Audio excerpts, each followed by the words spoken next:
Lovely. So, okay, let's talk about nailing night wakings. This is the one thing that people, when we talk about nighttime sleep, often it's that kind of that halcyon dream, like the end result that everyone wants to have is like, how can I get my baby to sleep through the night? And you may have seen or read, and I might have even posted about it as well, this whole, your baby will never sleep through the night. And it's true, your baby will never sleep through the night because we never sleep through the night. And the reason for that is due to the sleep cycles that we have. And I talked about that on Monday in terms of the fundamentals. Sleep cycles mean that we always wake up at the end of a sleep cycle, whether it's a momentary thing or it might take us a little while to get back to sleep. And that's why we do have this kind of reality that no one sleeps through the night. What we want is that relative to our baby's age and needs, they are able to sleep for as long as possible to help them to get the rest they need as well. And so, that might be interrupted by things like illnesses. It might be interrupted by perhaps a regression. It might also be interrupted by teething. It might also be interrupted by the fact that they're hungry or cold. Or, I've just woken up for another reason. So we need to understand that that is a possibility, and no one night will perhaps look the same. It can do, but it might take a little while. But it's about what you're happy with. So in all of this chat, it's really all about trying to make sure that you understand that it's what's relevant for your child. So I don't like to talk about this, but I will, in terms of when your child sleeps through the night. When I did the training, which was a while ago, and it was a little bit old school in its methods, some of it, we talked about 6 months and 16 pounds. I don't believe that anymore. I think that babies are capable of sleeping through the night, sometimes at an earlier age, a much younger age, and sometimes it takes a bit longer. It's about what's right for you. And I think it's all relevant to say, okay, at 6 months, and I was talking to a mum, a 6-month-old this morning, if you're okay that your child wakes 2 times a night, that's fine. If your child wakes more than that or more than you're happy with, then it's time for you to kind of address it, really. So let's think about what that might look like. So in terms of things that will help, right? So let's talk about the best sleep environment for your little one. I did mention on Monday about the Amazing Lullaby Trust and their guidance on sleep environment. Clear, safe space for sleep, waterproof, breathable mattress, putting down back to sleep. And these guidance does extend, kind of up to about 18 months, but it's kind of relevant stuff in terms of any older ones as well. And, making sure that you have the best environment. So from my point of view, all age children should be sleeping in a comfortable place for them. I'm not against co-sleeping, so make sure you do it safely. But if you've got a child that's sleeping in an independent space, then make sure that they've got the chance to be independent. So after 6 months, when you're okay for them to be out of your room, then give them that space, because often I think that children sleep a bit better independently because they're not sort of looking out for you, or that you're not waking them up, and perhaps they're not waking you up as well. So that's always worth kind of considering. Now, darkness, very much your friend. We spoke about this again the other day. Make sure your room at nighttime is as dark as possible, because we will talk about early rising, but it's one of the key factors, the light level. So you've really, really got to be aware of what those light levels are kind of showing you in terms of the awake time, the time that your child wakes up.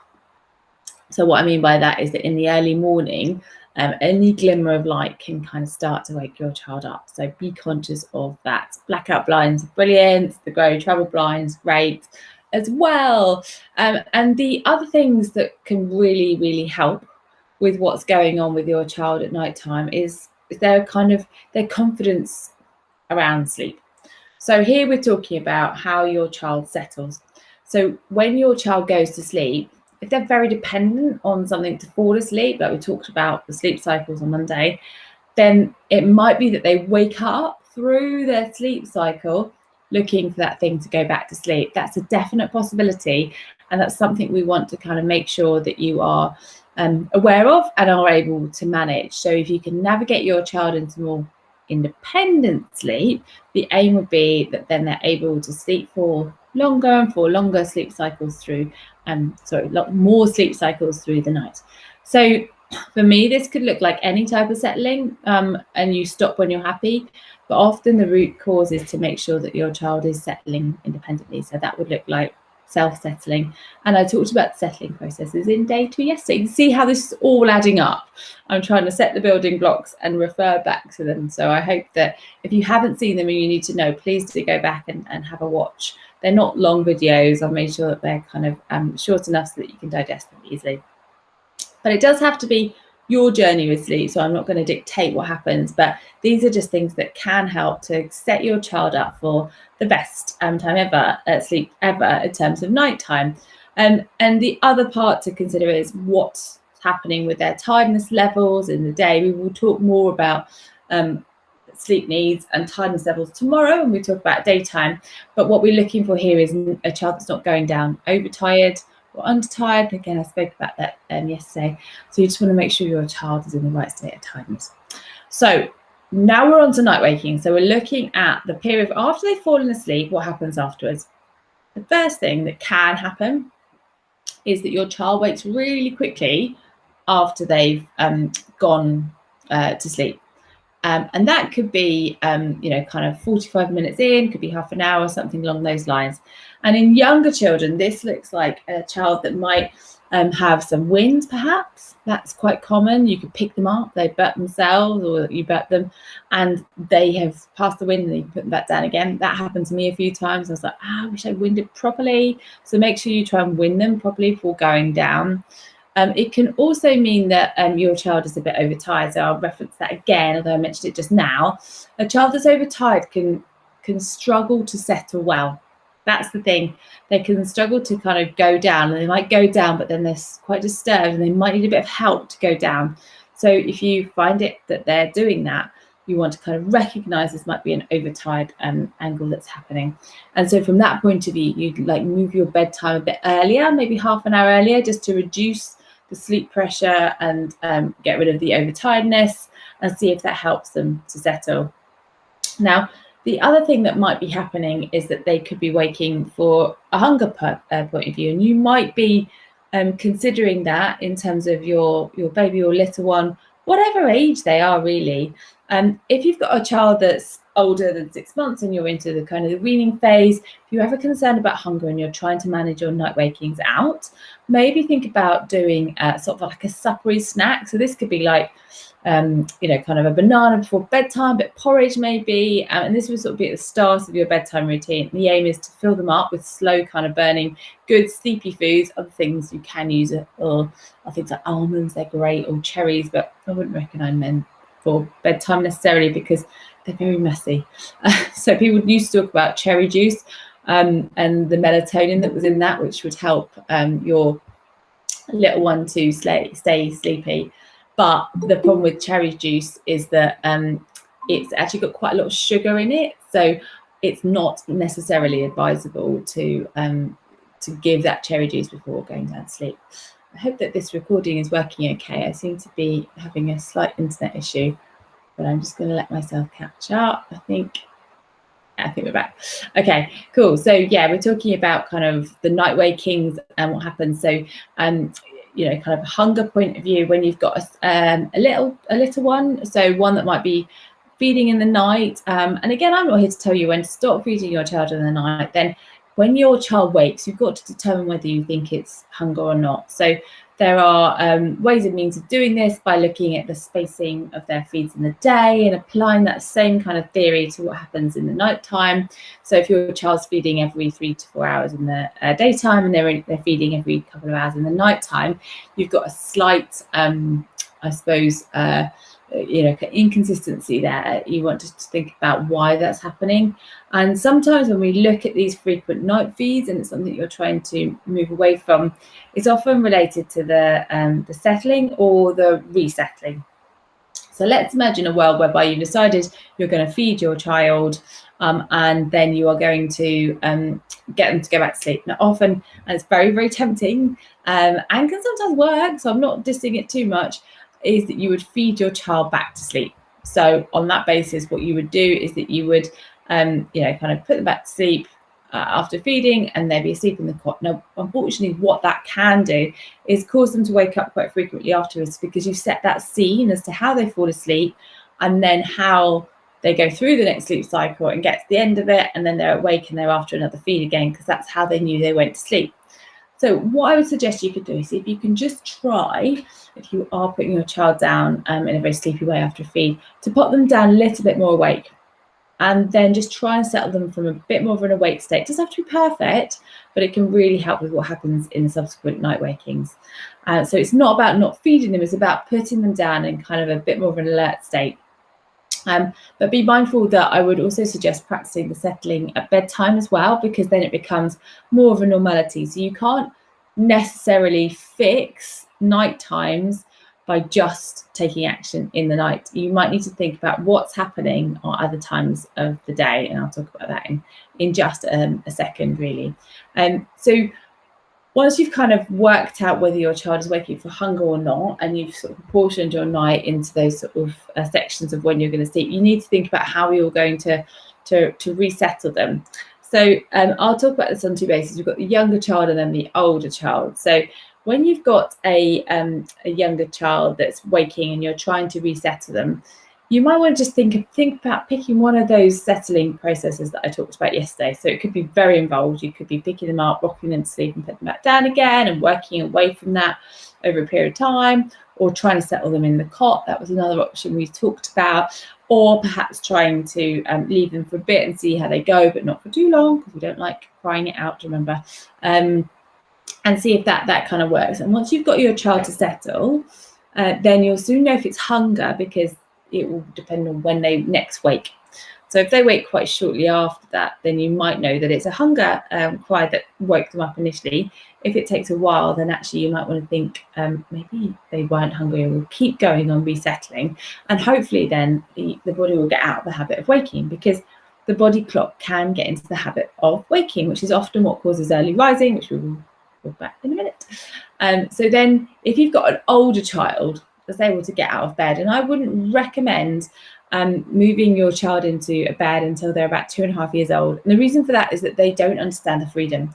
They just don't get that they've got the whole world to explore. So it's better if you can keep them in their cot, in their sleep space, until as close to 2.5 as possible. That's my strong advice on that basis. There are exceptions to that if they're jumping out, but keep them there. Now, if they've got this freedom, they're using it a bit too much, so they might be kind of coming and finding you, sneaking into bed, then you have to choose an approach that's consistent, a little bit like the settling. So you need to think about taking them back, reassuring them that this is where they sleep. And the simple way to do that is really just to keep going on a consistent level. You can also factor in things like reward charts, maybe kind of talking to them about it in the morning, telling them how well they did at sleep, pick something good like, oh, you did really well, you did the bedtime routine well, give them a reward for that, and then after a few days change that reward so they don't get it if they don't sleep as well as you would like. So you can do things like that, and you can get a bit stricter with that, but that's probably something I'd need to discuss in terms of techniques with you. So if you've got an older one that's really jumping in and out of bed, is not really listening, is pushing back loads, then I would suggest that you take that conversation perhaps offline and come and talk to me about it, because we need to think about the reasons why they are waking. So with the older ones, you need to be consistent. You need to kind of be taking them back and telling them that's where they sleep. You can have, even with like younger ones as well, if it gets to a point, let's say if it's past 5 o'clock in the morning, maybe slightly earlier, 4 o'clock perhaps, and you think, oh, John, I'm so tired, I just need them to sleep, and you co-sleep, that's okay. Just have a plan that either you're okay with it, or that you're going to work on other factors such as the settling or the consistency of that to help them to stay in their bed for longer. Now, I'll just talk about early rising, I think, next, because it was a really, really big topic in the group. I asked what people suffer with most. So with early rising, we're talking here about a child that's up for 6, and again, something you're not kind of super happy with. And the major cause of early rising is overtiredness. I've mentioned it already, but overtiredness is when your child is stayed too awake and they cannot settle into sleep. So we find that kind of manifests itself in this sort of more disrupted sleep, and they find it hard to get into the kind of the pattern of sleep, and they can wake up in the early hours. And the reason why they can wake up in the early hours, and I'll just explain the split nights situation as well, is that the way that the nights kind of work is they're almost broken into sort of two sections. The first half of the night is often proportionately more deeper sleep. So that means that our sleep cycles are a bit deeper, we're a bit more restful, and we are able to kind of settle better through that period, which is often why in the lighter stages of sleep, which is the second half of the night, we get a lot more night wakings. And so over time, this can cause this. So I would suggest if you've got any kind of early rising or a split night situation, it's possible to think about looking at your daytime structure, looking at your naps, either encouraging more sleep or potentially going for an earlier bedtime. So the first thing I'd do with early rising is go for an early bedtime. The second thing, if that doesn't work, and I'd try that for 5 to 7 days, is to go for a later bedtime. That's the next step, really. So later bedtime, see what happens. And then the last one is to consider something like a wake sleep. So this is going on the basis that your child has got into habitual waking. They are waking at 4 o'clock every day because their body is used to it. So you've tried the kind of pushing and pulling of, kind of earlier, later to try and increase or decrease the sleep pressure, and you'll see no results. So you would set your alarm for about 3:40, go into their room, rouse them to a near state of consciousness. I'm not talking like super awake here, I'm talking like flickering eyelids. You're getting them out of one sleep cycle, so artificially, and then putting them back into another one. So you're helping them to settle back down into another sleep cycle to then sleep for longer. That's the kind of thing with the early rising. Try that again for 5 to 7 days, see if that helps. If not, then you might need to consider other options that are happening. And talking a little bit more about the morning time as well, and there is an argument to say that you need to wake your child up by a certain time, and this is so you can fit your naps in. Really, you need to make sure that you've got enough time in the day to fit your naps in or to have the right amount of wake time, which is why letting your child sleep in later than necessary. And normally the cut-off point is probably about 7:30, 8 o'clock. If you let them sleep longer than that, then you'll find that you won't have enough time for the day, and you'll be kind of running in the circle of perhaps a later bedtime because they're not tired enough, and then they wake up late, and it might not work for you. But yeah, try and think about working your routine so that it works for you in terms of that wake up time. So we'll just move finally onto a couple of extra points. So the golden rules, I think. One of the things that is a bit contentious, but I will talk about it, as I promised to talk about everything, is waiting. So some people rush into their children really quickly when they hear them at night time. And I think it's important to try and leave it just a little bit, even if it's 30 seconds or a minute. It's as long as you're happy. You know, if your child is grumbling, leave them to it, because it can be really powerful to let them try and settle themselves. It's really, really important to see if they'll do it that, because if the minute you go into their room, then the minute you're kind of validating that wake, and they might be asking for more connection and more help to settle. So wait as long as you can. And then the second point within the golden rules probably is to stay consistent. So have a plan, know what you're doing, know what your parameters are, know what you'll accept, what's your cutoff points, and stick with it. And if you've got a partner or husband around to help you, then stay with it as a team, because that's really, really, really vital in terms of helping them understand what's going to happen from now onwards.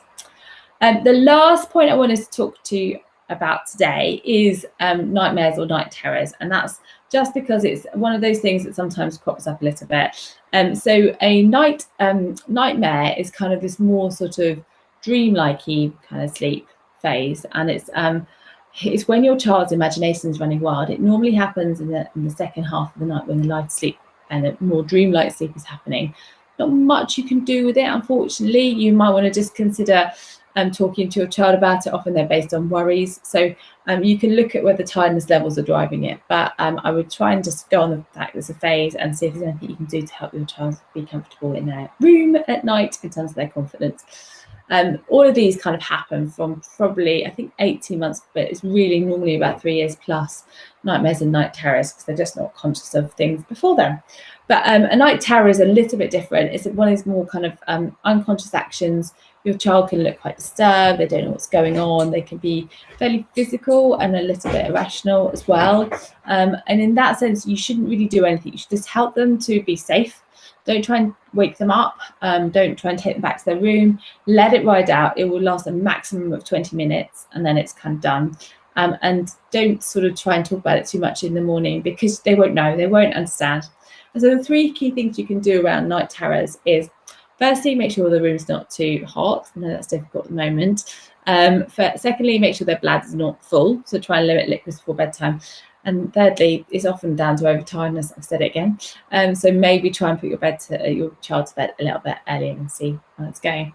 So yeah, that was it. That's my night waking chat. I hope that kind of helped. I think there was one question which I'm just going to pull up quickly, unless everyone's got any more. I'm just kind of catching up, so if I can find them. Here we go. Here's the question. So yeah, Vicky saying 18-month-old has got a good routine. That's for an hour and a half during the day and goes down well and alone. Self-settling, however, is waking up 1 to 2 nights a night, and will only go to sleep if one of us is in the room. Okay, we've tried the pop in, pop out method, the cry out method, neither of works. Cries up for 2 hours and seems to make himself worse. Now I've resorted to sitting at the end of the bed near the door and waiting there, not making eye contact and trying to shush him. He seems very aware of his presence. Okay, so sometimes it means that they're falling asleep, or okay, they feel like they've tried everything. Okay, so I would say I would really be checking kind of the tiredness levels that's going on there. You say that the child's going to sleep on their own. I'd also be checking there's no kind of dummy involved. You don't say that, I'm just asking, just because actually sometimes when the dummy falls out, it can cause them to wake, as we sort of know about. So yeah, consider that as a kind of a possibility in that scenario. And then it could be that your child is either a bit over or under tired, and that would mean looking at their tiredness levels before bed and how quickly they fall asleep. At 18 months, an hour and a half nap is perhaps on the shorter side. It's not too short. So I might consider whether you want to think that going to bed maybe a bit earlier might be a helpful thing. I'll drop that on a note to the message as well to get your answers on there. And I will just double check there aren't any comments that have come in. No, I don't think so. So yeah, so that's it from me. And I hope that that's helped and sort of spurred on some thoughts about kind of what might be happening with your little one. Please do stay tuned in the group because we're going to be doing some Gymboree fun in about 5 minutes. So watch the notification pop up and bring your child and a toy and have a good sing along. But thank you very much for joining me today. Any comments or any questions, please do just let me know. I will stop the recording now. Great. Thank you very much.